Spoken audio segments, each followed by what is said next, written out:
Welcome back to the channel. Today we will go over the tropics and severe weather today in the Northeast. To begin, we have 4 areas of interest, all for the Western Hemisphere. Elsewhere in the world it is mainly pretty quiet. One area of interest is off the coast of Mexico and has a rising chance of development before pretty much fizzling out. The other 3 areas of interest are Hurricane Beryl, Invest 94L, and Invest 96L. Firstly, Hurricane Beryl is now a major hurricane and was a Category 3 this morning, but has been upgraded by the National Hurricane Center to a Category 4. It'll likely peak as a Category 4 before slowly weakening. Beyond the 7-day range, it may intensify a little bit. It is unknown as of now, along with its track, where it could develop into, it could move into the Gulf of Mexico, but that is unknown. Now, Invest 94L is in the Bay of Campeche, where Tropical Storm Alberto and our other system a few days ago tracked through, and has as well as the Eastern Pacific storm, a rising chance of development. The NHC expects it could become a tropical depression before making landfall in Mexico and fizzling out over the mainland. Invest 96L is tracking behind Beryl and could actually follow its path quite closely, but beyond the 5-day range, it is not exactly known where the system will track, though any changes will be monitored, and I will keep you guys posted. Now, not really much else going on. We will be going over what the National Hurricane Center has to say and all model runs later in the video. Now, looking at this graphic, we do have our 4 systems shown and development chances. Now, Invest 96L behind Beryl 70%, Invest 94L 50%, and the area of interest in the Eastern Pacific 40%. This was what the National Hurricane Center was going with, though as you will see later in the video, they have changed their numbers just a little bit, so we will be showing the differences made in their last update. Hurricane Beryl, of course, as we mentioned, is at a Category 4 and is probably going to peak soon. Its rapid intensification phase occurred overnight and also yesterday evening, though it is expected to stop that phase shortly in the next few hours and not intensify much more coming up. Now diving in to take a closer look at each of our systems. First, I would like to mention that we have had 3 recon missions recently. 2 have been into Beryl, and the other one was in Invest 94L in the Bay of Campeche. So more are expected to be launched into Beryl, so we will keep an eye on that. Now, looking at our current storms, first we'll look at Hurricane Beryl. Now, it has been able to pretty much clear out its eye and has, of course, wrapped convection around itself. Definitely a Category 4 according to the National Hurricane Center now at 130 miles per hour. It has been moving west and actually has just begun to move more north. It has been tracking, as I said, more south than expected and is now nearing on Barbados and Tobago. Yesterday we had a dry air intrusion just a bit, but as you can see, it's really not having that much trouble right now. It is not really struggling right now, so it is going to maintain its intensity for the time being. Looking at where it is right now, it is off the coast of Guyana and Suriname, and it is nearing on, again, the Lesser Antilles and getting closer to Barbados and Tobago, where to make a close pass. St. Vincent and the Grenadines might also get a very close pass to this dangerous major hurricane. Now, looking on the forecasted track and other guidance, we do have hurricane warnings up for St. Vincent and St. Lucia, Barbados, and Tobago. A tropical storm watch remains in effect for Trinidad, and that was posted earlier today, and no other warnings are up as of now, and that includes the British and American Virgin Islands, Puerto Rico, Hispaniola, Cuba, and Jamaica. Again, no other warnings are up, but we could see a hurricane warning in the next few days up for Jamaica and maybe a tropical storm watch for Haiti. So definitely something to keep an eye on. Interestingly, something to note is that Jamaica is actually on the northern extent of the cone now, was closer to the center, and it could see major hurricane impacts depending on exactly where it tracks. Nicaragua and Honduras not expected to get a landfall, maybe clipping the northern coast of Honduras, but a hurricane landfall is expected as of now in Mexico and Belize rather than Cuba, as it is pretty much completely out of the cone.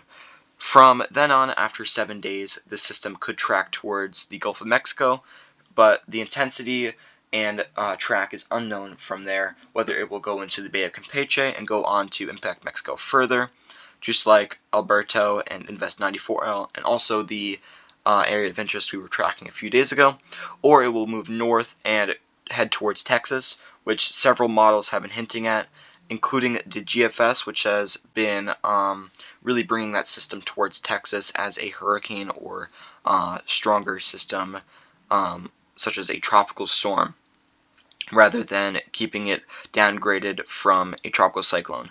This system is expected to remain a tropical cyclone through the next 7 days and could remain a tropical cyclone past 7 days, but that will may change in the future, so definitely we will keep an eye on what the system will do.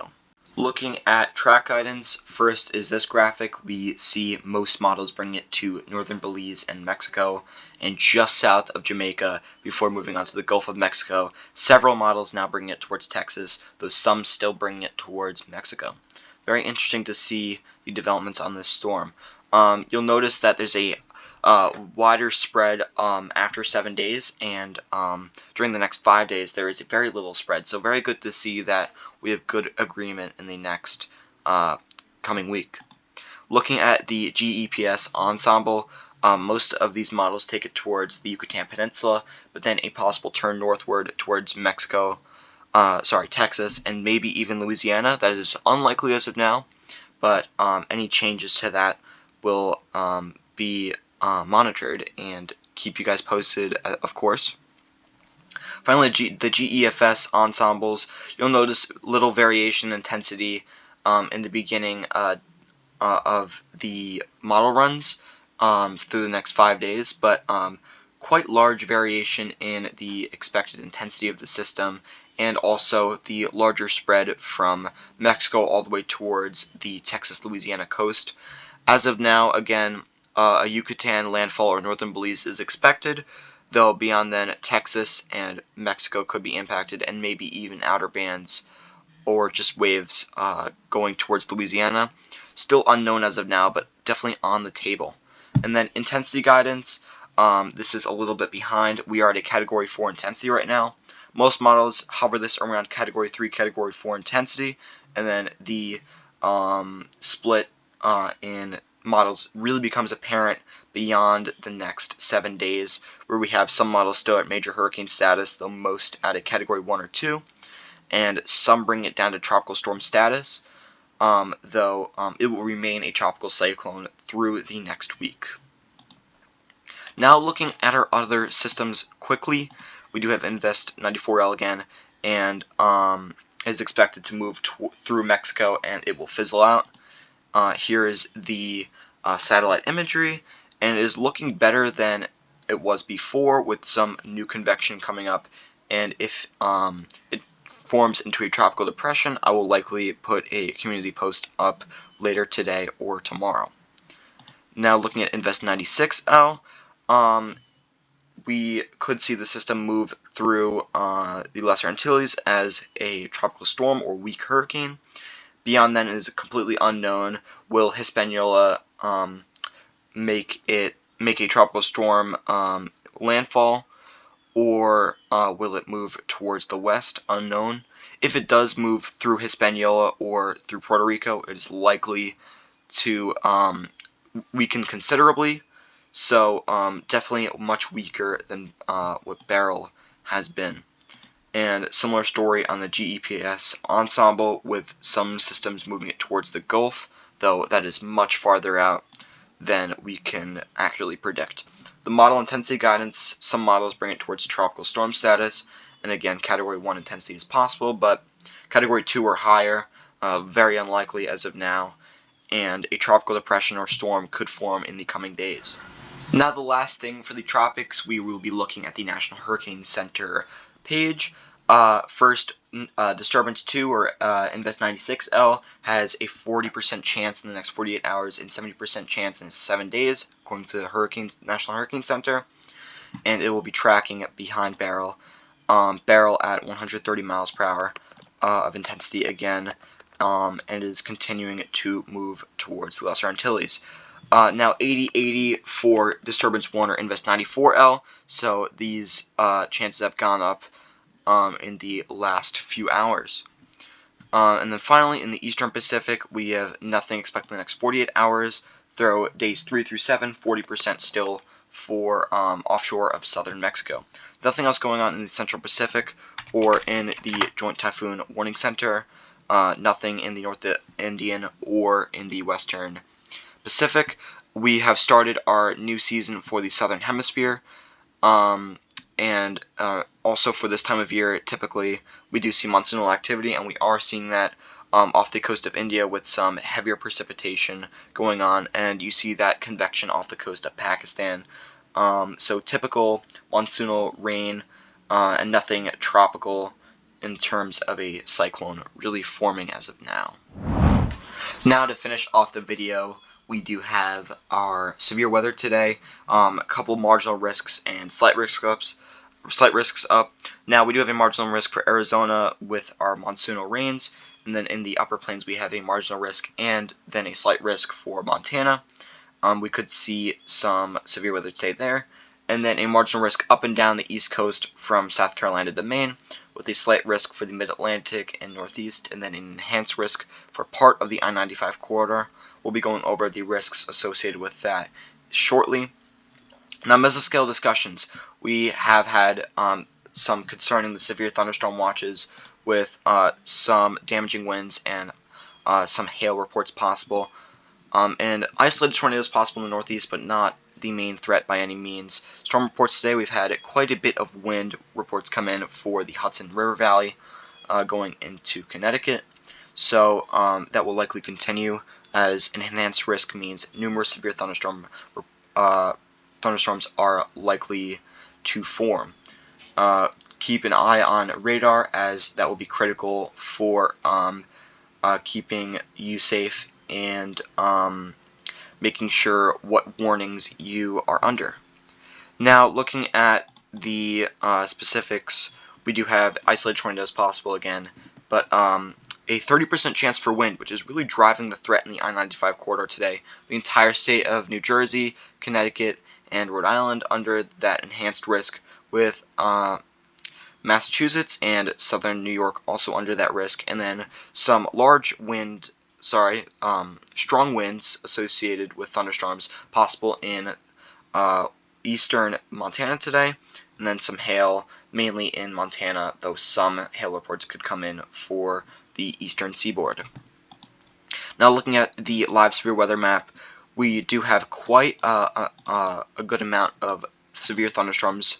We do have one in Maine and a couple in New Hampshire and Vermont, though mainly the area we're watching is the I-95 corridor with some hail and wind possible, moving towards the New York City area, and Hartford is likely experiencing some severe thunderstorms now.